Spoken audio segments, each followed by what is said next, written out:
Hello everyone, I hope you are doing well. Today we'll talk about how to fix or how to solve the problem of DropBox. You click on settings. In this page you click on apps, default apps, app settings.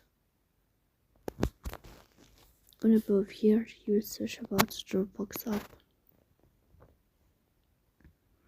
Then this page of app on full you will click on first stop. And you will click OK. Here you will enter to the window of storage. Then we click on clear cache. In the end you will turn off your phone and you will wait a moment to restart your phone again to fix that problem. So please don't forget to support us by like and subscribe.